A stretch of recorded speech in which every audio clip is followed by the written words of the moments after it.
안녕하십니까. 빅팀수 오 동립입니다. 신종엽 팀장입니다. 예, 저번 시간에 이어서 논현동에 계약한 사례에 대한 얘기를 좀 드릴까 하는데요. 저번 시간에는 계약하기 전에 매수자를 설득하고 뭐 주택수에 따라서 양도세 중간 맞는 것들을 어떻게 해결해가지고 이제 계약을 하십시오, 계약하시죠 라고 해서 이제 계약했던 걸 말씀을 드렸고요. 그러면 계약 이후에 잔금 때까지 있었던 일에 대한 내용을 우리 신종엽 수석 팀장이 얘기를 좀 해주실 건데, 네. 이 얘기 보따리를 한번 풀어보시죠.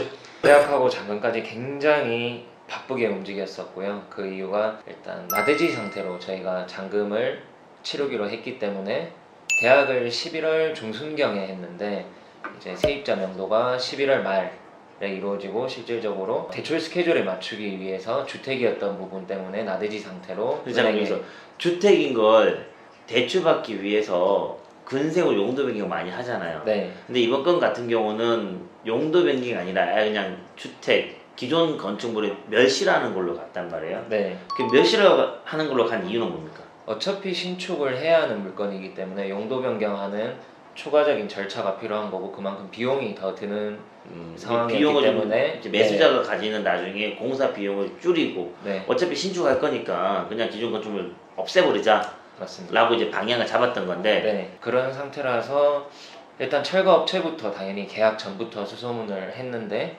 대부분 안 된다고 말씀을 하시고요. 그게 안 된다는 게 기간의 문제였죠. 맞습니다. 철거가 안 되는 게 아니라 잔금 때까지, 그러니까 12월 말일 전까지 철거가 완료가 돼야 되기 때문에 그걸 얘기하니까 많은 철거업체들이 시간이 안 된다, 그 기간 못 맞춘다 라고 얘기했는데 그 이유가 뭔가요? 광주 사태부터 시작해서 건물 신축하는 현장에서 뭐 담벼락이 무너지고 지금 또 추가적으로 지금 시점에서 또 나왔죠 이게. 네. 하다가 이제 뭐 그냥 쭉 무너졌잖아요. 실제 기존 건축물을 주택을 없애는 그 공사 기간은 짧아요. 뭐 2, 3일? 맞습니다. 예, 이면은 그냥 공사 끝나면 그냥 포크레인 갖고 와가지고 막 부셔버리면 되니까. 근데 그 전에 사전 작업, 그러니까 이제 구청에 이제 허가받고 철거 허가 신청하고 그 다음에 허가 받아가지고 뭐 이런 법적인 절차가 예전보다는 상당히 까다로워졌죠, 그죠? 강남이 특히 더 까다롭고요. 예. 네. 강남이 왜요? 굉장히 까다롭습니다. 굉장히요? 네. 서울의 28개 구 중에서 강남이 탑인가요? 네, 맞습니다. 그런 식으로 철거하는 게 좀 까다로워졌다. 네. 예. 거기에 그냥 가능하다, 뭐 말로만 가능하다, 연면적이 그렇게 크지가 않았습니다. 80평 정도 되는 거라서 건축물로 보면은 큰 건물이 아니라서 가능할 것 같다라고 하는 곳에 한 번 더 체크를 해야겠죠. 이게 그때까지 해체 공사가 완료되지 않으면은 매수자가 위약금으로 내는 돈이 16억이다 라고 하는 순간 이제 업체에서 다들 포기를 하는 거죠. 네. 왜냐면 계약금 및 중도금을 네. 다 포기하는 조건으로 건축물 맞습니다. 철거가 들어가는 걸로 계약서 작성이 되다 보니까 철거업체를 선정하면서 저희가 이 얘기했죠. 당신이 12월 31일까지 철거를 안 끝내주면은 매수자가 손해보는 돈이 16억이니까 그 16억에 대해서 책임을 져야 된다라고 하니까 다 이제 만세 부르는 거죠. 아, 나 못하겠다. 이거 철거 공사 한다고 해서 뭐 몇천 달러 받는 건데 내가 무슨 책임을 16억이 지냐. 그죠? 네, 그래서 가장 자신 있어 하시고 저희랑 거래 많이 하셨던 자신 있어 하기보다는 또 저희들 얼굴도 좀 생각하시고 또 계약을 한다고 하니까 네. 자기가 최대한 맞춰보겠다 라고 하셨던 이제 저하고 한 10년 이상 된 설계사님이 계세요. 근데 그 설계사님이 하시는 이 공사 건은 치고는 너무나 규모가 작고 철거 공사 이렇게 뭐 하시는 분이 아니시거든요. 이게 뭐 신축이나 뭐 이런 것들을 하시는 분이신데 어쨌든 저희가 부탁드려가지고 도와주시긴 하셨는데, 자, 그러면 철거를 진행하는 법적 절차가 어떻게 진행이 되죠? 일단 철거업체 먼저 계약을 하셔야 하고요. 아, 철거업체하고 네, 철거 선정을 하셔서 업체 선정, 일본 네. 업체 선정. 계약을 하실 때도 또 하나 주의하실 점이 추가 비용에 대한. 그죠. 네. 이 모든 공사는 다 추가 비용이 붙어요, 그죠? 맞습니다. 네. 계약서를 쓰실 때 어디까지가 이 범위에 포함되어 있는 거고 그 다음에 포함되어 있지 않는 항목을 잘 체크하시는 게 중요하겠죠. 그게 대부분의 추가 비용으로 들어가는 거기 때문에. 견적서나 아니면 계약서 밑에 보면은 이 뭐 이런 공사, 저런 공사는 네. 본 견적서 및 계약서 도급 하도급 금액에 포함되어 있지 않다라고 네. 해서 명시를 해줘야죠. 네, 맞습니다. 네. 그 비용이 들어간 게 요즘 가장 이슈가 되는 게 감리 비용. 예전에는 감리가 없었죠, 철거할 때. 네, 없었었고 뭐 신고하는 거에는 뭐 자기들이 선정할 수 있고 한데 지금은 다 구청에서 대부분 지정해 주신다고 보시면 됩니다. 신축 공사 같은 경우는 규모에 따라 좀 다르겠지만 어쨌든 감리자가 선정이 돼서 그분이 계속 설계 허가받은 대로 공사를 하고 있는지 중간에 계속 체크를 하시거든요. 근데 철거 같은 경우는 뭐 공사 규모 자체도 작기 때문에 그냥 부시면 되니까 지금까지 없었는데 예전에 이제 광주에서 철거하다가 이제 넘어지면서 네. 이제 도로로 넘어왔었잖아요. 그 사건 이후로 이제 철거도 중간에 계속 체크를 해야 된다. 맞습니다. 감시를 해야 된다. 관리를 해야 된다. 라는 어떤 입장이기 때문에 지금 감리자를 무조건 선정해라. 라고 돼 있어요. 그죠? 감리자도 선정해야 하고 철거 현장에 CCTV 다 달아야 합니다. CCTV도? 네. 다 달아서 녹화본도 제출해야 합니다. 녹화본도. 무슨 범죄 현장을 보는 듯한데 그만큼 광주 사태가 좀 크게 작용했고 사람이 안전작용. 이제 네. 몇 분이 돌아가셨으니까 인사사고 나다 보니까 그러신 것 같아요. 그죠? 그 다음에 이제 해체 계획서라고 해서 예. 구조안전기술자도 선임해서 그쪽에 의뢰를 해서 어떤 식으로 해체를 들어갈 것인지. 신축할 때 신축 계획을 얘기하는 것처럼 네. 이 순서대로 네. 해체하겠다. 그 작성하는데 한 A4 용지 30장 이상 나온 것 같고요. 그것도 도면 다 그려야 될 거 아니에요. 네, 맞습니다. 그래서 어디를 어떻게 때려서 여기를 부시면은 네. 이만큼이 무너질 거고 여기까지 무너지고 난 다음에 여기를 부시고 네. 또 저기를 부시고 이렇게 해서 조금 부셔 나가겠다면 계획을 다 해야 되고 네. 그죠? 이게 제가 연화조 건물 80평이다 보니까 당연히 쉽게 생각을 더 할 수밖에 없었는데 네. 말씀을 들어보면 오히려 인사사고 나는 거는 철근 구조보다는 연화조 같은 거 그쵸. 어디를 잘못 때리는 순간 슬라브가 돌면서 어디로 떨어질지 어디 모르기 떨어질지 때문에 모르니까 네, 그런 부분 때문에 오히려 더 세심하게 체크를 한다고 구청에서 그래서 그 해체 계획서 작성하는 데만 한 7, 8일 정도 소요가 되고 도면하고 그림하고 뭐 다 들어가다 보면은 그것도 꽤 네, 시간이 걸리죠. 다 작성해서 그거를 이제 구청에 나 이렇게 건물 철거할 거니까 허가해줘라 라고 넣으면은 또 검토하는 또 2, 3일 걸립니다. 구청 공무원이 그거 딱 검토하기 기다리고 있는 게 아니라 자기 네. 딴 일 보다가 검토해주세요. 그럼 검토할게. 그럼 또 시간 걸리죠. 2, 3일 하고 거기서 오케이 되면은 다행인데 이거 보완해라 하고 또 보완해서 또 넣으면 또 2, 3일 걸립니다. 네. 그런 물리적인 시간이 이제 저희는 부족하기 때문에 16억이 걸려있는 계약이기 때문에 오히려 해체 계획서 작성하는 데 시간을 조금 더 들였어요. 한 번에 오케이를 받기 위해서. 다행히도 한 번에 한 번 오케이. 네. 돼서 오케이 됐으니까 지금 이 자리에 앉아 있겠지. 네. 작업 못 지우고 있으면 지금 이 자리에 앉아 있겠냐고. 그렇게 해서 이제 오케이 사인이 나면은 이제 그때 아시바 설치를 하고 CCTV 다 달고 그렇게 감리도 선정돼서 현장 확인하고. 그럼 와시바 달기 전까지 지금 실적 해보셨으니까 얼마만큼 걸렸어요 이렇게? 2주 정도 걸린 것 같습니다. 오케이 나는 데까지. 그러니까 이제 아까 제가 말씀드렸던 저희가 소개시켜드린 설계사님이 최근에 이제 어디였죠? 신정동입니다. 네. 신정동에 철거를 하시면서 한번 양천구에서 한번 크게 한번 뒤으신 거예요. 이게 뭐야? 이게 철거 왜 이렇게 힘들어졌어? 또 빠꾸야? 왜 빠꾸야? 이거? 진짜 너무하는구만 하고 이제 또 들어갔다 해서 한두 번 그런 경험을 하시다 보니까 양천구는 이 정도인데 강남구는 더 할 거야 라고 해서 이제 마침 그분이 이제 그런 경험이 있으시길래 최근에 경험이 있으시길래 이제 그분이 좀 잘 컨트롤 하셨던 것 같아요. 그래서 어쨌든 딴 분이 했으면 아마 3, 4주 걸렸을 기간을 2주로 단축하셨고 네.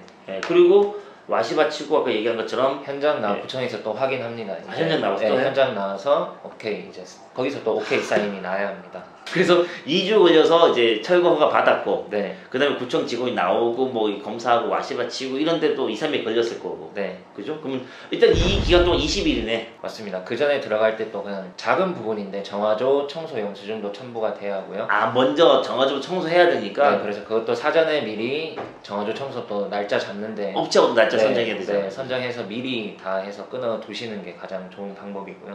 그리고 그 다음에 이제 끝나고 나면 이제 때려 부숴야죠. 이게 막 부셨어. 네, 때려 부수는 데는 한 이틀 걸렸거든요. 그 딸랑 이틀을 준비하기 위해서 20일을 준비했네. 네, 근데 네. 최근에 철거를 했었을 때 또 악성 민원인이 꼭 있을 수밖에 없거든요. 민원 또 네. 강남구는 민원의 천국이죠. 네. 그래서 민원 들어가기 전에 저희가 얘기했던 게 어찌됐든 2일 만에 무조건 깨 부숴야 한다. 악성 민원인이 있으니까 지적 나오기 전에 딱 끝내버려야 된다. 네, 하고 그래도 어찌됐든 아시바 치고 있을 때 제가 가서 뭐 작은 선물이라도 사들고 주변에 한 10대 군데 임차인들은 다 인사를 드렸거든요. 고생했다 진짜. 이쁘게 지어서 좋은 업종 맞춰서 자주 소비하러 가라고 이렇게 잘 말씀드리겠다라고 좀 달래드리기도 하고 그렇게 인사드리고 철거가 끝났죠. 또 다른 문제 없었나요? 철거가 끝나면은 이제 감리자가 선정이 돼 있으니까 뭐 감리 보고서하고 뭐 해체 완료 신고서 이런 게 다 들어가고 나서 이제 없어지는 거죠. 자 이제 잔금날 네, 다다라집니다. 건축물 대장이 없어져야 하냐 사전에 그건 계속 체크를 했었거든요. 네. 대장이 없어져야지 대출을 해줄 거냐 아니면은 현 상태만 없어져도 되냐. 솔직히 대장 없어지는데 물리적으로 시간이 안 됐었거든요. 그러니까 구청에 신청하고 네. 그다음 구청에서 다 확인하고 난 다음에 대장을 없애주는데 또 시간이 걸리니까 네. 그 시간까지는 도저히 해도 안 된다. 네. 라고 해서 그냥 실제 낮은 상태 기존에 실제 이제 건축물이 없어지면 되지 않냐. 라고 해서 은행에서 일단은 가능하다. 네, 건축물 대장은 뭐 살아 있어도 되고 대신 신고 접수증까지만 들어오면 된다고 해서 저희가 12월 28일에 멸실 신고가 들어갔고 말소 대장은 31일 날 딱 나왔습니다. 31일 말일. 네, 네. 잔금날이 31일이었잖아요. 네. 마지막 날. 마지막 날에 딱 나오고 그 다음에 이제 1월 달에 건축물 대장 폐쇄된 걸 가지고 건물 등기 말소를 또 신청을 해야 하는 거거든요. 네. 그때 또 이슈가 그거였잖아요. 그 등기소에서 그렇죠. 국세청 담당자하고도 통화하고, 그러니까 그 다음 날 1월 1일에 등기가 이제 없어지니까 건축물 대장 없어지니까 그때 드려도 되겠냐? 네. 라고 해서 일단 뭐 원칙은 31일자까지 들어와야 되는 원칙이지만 일단 신고한 뭐 신청서도 있고 하니까 네. 자기가 뭐 현재 사진도 첨부하고 신청서도 첨부하고 오면은 일단은 등기는 해주겠다. 그리고 그 다음날 보완을 해와라. 네. 라고 했던 부분이 있죠. 네. 그래서 국세청 담당자하고도 전화도 하고, 와, 은행 전화했지, 구청 전화했지, 설계 뭐 철거하는 업체 법무사하고도 통화하고, 이 건 같은 경우는 잔금날에 제가 다른 개인적인 일이 있어서 잔금을 참석 못했거든요. 그래서 그 전날 이제 매수자분에게 전화 드렸죠. 아, 제가 일이 있어서 내일 잔금에 참석 못하지만 다 체크를 해보니 이런 문제들을 해결했기 때문에 잔금에는 전혀 문제가 없습니다. 그래서 제가 참석을 안 해도 될까요? 라고 얘기하니까 매수자분이 대표님 안 나오셔도 돼요? 신수석이 다 해놨기 때문에 대표님 필요 없어요 라고 얘기를 하시더라고요. 그만큼 이제 고생을 하면서 다 깔끔하게 마무리했던 건데 구독자분들에게 어쨌든 건물을 사시거나 또는 건물을 갖고 있는 분들이 이 영상을 보실 것 같으니까 네. 여기서 이제 신종엽 수석이 이제 느끼는 점에 대해서 한마디 해주세요. 개인적으로는 이게 아쉬웠던 물리적인 시간이 부족해서 그 다음에 매도자의 그 전편에서 말씀드렸던 양도세 혜택으로 저희가 굉장히 바쁘게 이 스케줄을 타이트하게 짜서 매수자분은 크게 이득을 보시지 못했던 케이스거든요. 그러니까 계속 시간이 쫓긴 것도 네네. 매수자분이 이제 늦게 결정을 하셨기 때문에 그런 것도 있고 매수자분 입장에서는 그냥 계속 시간에만 쫓겼으니까 솔직히 좀 속상하시기도 하셨을 것 같아요. 한 측이 양보하고 또 한 측이 양보하고 이런 식으로 가는데 저희가 매도자 스케줄에 따라갈 수밖에 늦어지면은 그 1가구 1주택 비과세 혜택 전체 받는 것 때문에 그게 배액 배상이 걸려 있었기 때문에 그래서 매수자분이 많이 이제 매도자분 스케줄에 또는 매도자분이 요구하시는 조건들을 많이 맞춰주셨죠. 그러다 보니까 본인이 이제 걱정 안 해도 될 걸 걱정하셨고 또 많이 스트레스 많이 받으셨어요. 그죠? 예, 그거는 제가 이 영상을 보실지 모르겠지만 중개한 중개범위 대표 입장에서는 매수자분에게 너무 죄송합니다. 그렇지만 물건은 좋잖아요. 잔금 전에 이렇게 멸실이 가능한 경우는 건축 허가까지 들어가서 가는 게 보통의 케이스인데 금융 비용을 아끼는 거죠. 미리 철거하자마자 바로 신축 들어갈 수 있게 터닫기를 해야 하는데 시기도 시기인지라 겨울철 이제 특히 12월 1, 2월 달 되면은 땅을 못 파게 돼 있거든요. 거의 비용을 들더라도 조금 더 비싼 금액으로 할 수밖에 없는 땅이 거고. 꽝꽝 얼어있으니까 네. 얼마나 힘들겠어요. 그래서 실질적으로 건축을 들어가더라도 한 3월 정도에 들어갈 수가 있으니까 그때까지 되는 뭐 금융 비용 이런 것들을 명목으로 저희가 매도자분께 금액도 내고도 해드리고 했었어야 했는데 워낙 완강하시고 세금적인 문제가 얽혀 있어서 그런 부분은 좀 죄송스럽게 생각을 하고 있습니다. 이게 이제 중개를 제가 16년째 하고 있는 입장에 말씀드리면은 중개라는 게 매도자와 매수자가 합의를 이룰 수 있도록 중간에서 역할을 하는 거잖아요. 네. 근데 뭐 양쪽 다 서로 야 나도 양보할 테니까 너 양보하자 라고 해서 이게 딱 맞아떨어지면 좋은데 그게 아니라 뭐 한쪽은 뭐 퍼센테이지 말씀드리면 20%면 양보하고 한쪽은 80% 양보하고 해서 뭐 이런 식으로 해서 맞추기도 하고 하거든요. 근데 이번 건 같은 경우는 많이 매수자분 양보하셨는데 매수자분에게 나중에 신축하고 할 때 또 많이 어드바이스하고 또 도와드리고 그럴 거 아니에요. 네. 그죠? 안 그래도 저한테 또 전화 주셔가지고 이제 설계를 마무리하려고 하는데 디자인을 어떻게 해야 될까요? 뭐 이게 같은 면적을 쭉 올려야 될까요? 아니면은 이게 좀 약간씩 이제 좀 사선 제한 받더라도 조금 꺾이더라도 그렇게 하는 게 좋을까요? 라고 이제 저한테 물으시기에 또 제 생각도 말씀드리고 하긴 했는데 일단은 건물 신축 또는 건물 투자가 여러분들이 생각하시는 것처럼 그렇게 녹록하지 않습니다. 중간에 생각지 못했던 변수도 너무 많고요. 그리고 또 이 짜질구리한 것들까지 신경 써야 될 게 너무 많습니다. 너무 쉽게 생각하시고 비팅 투자를 결정하시는 분들이 많으신 것 같아서 그분들은 다시 한번 고민하시면 좋을 것 같고요. 중요한 거는 이렇게 힘들게 결실을 만들었을 때 그 수확도 큰 편이거든요. 지금 아파트 서서히 좀 변동이 좀 있잖아요. 그죠? 금액도 외곽 지역은 이제 빠지기 시작했고 거래량 많이 줄었고 그러면 앞으로 계속 빌딩 쪽으로 이제 매수세가 유입될 수밖에 없거든요. 이쪽 아파트 쪽을 누르니까 건물 쪽이 부풀어 오를 수밖에 없는 거잖아요. 그죠? 네. 지금 금리는 많이 올랐지만 문의 전화는 제가 봤을 때 12월보다는 조금 더 는 것 같아요. 그러니까 저희 회사만이 그런지 모르겠지만 12월보다는 처음 건물 사신다는 분들이 전화가 첫 통화 문의가 많이 오고 있습니다. 단 예전처럼 이제 결정하시는 단계에서 결정을 조금 더 디테일하게 조금 더 확인해보고 한 번 더 고민해보시는 건 있는 것 같아요. 그죠? 중개인의 확신이 한 번 더 들어가길 원하시는 것 같습니다. 예전에는 중개는 안 물어보고 괜찮은 것 같아요. 저기 사고 싶어요 라고 하셨다 그러면 지금은 진짜 이게 맞아요? 맞습니까? 라고 물어보거나 아니면 또 지인들에게 또 물어보거나 결정 단계에서는 한 번, 두 번 더 이제 심사숙고하시는 분들이 많아진 것 같지만 중요한 거는 이 시장에 진입하시는 분들은 더 늘어났다. 진입하려고 생각하시는 분들은 더 늘어났다. 라고 하는 부분들은 있습니다. 그래서 제가 말씀드리고 싶은 거는 필수 투자가 그렇게 녹록하지 않다. 라는 얘기를 드리고 싶어요. 쉽지 않습니다. 중개가 쉽지 않은 거겠지. 맞습니다.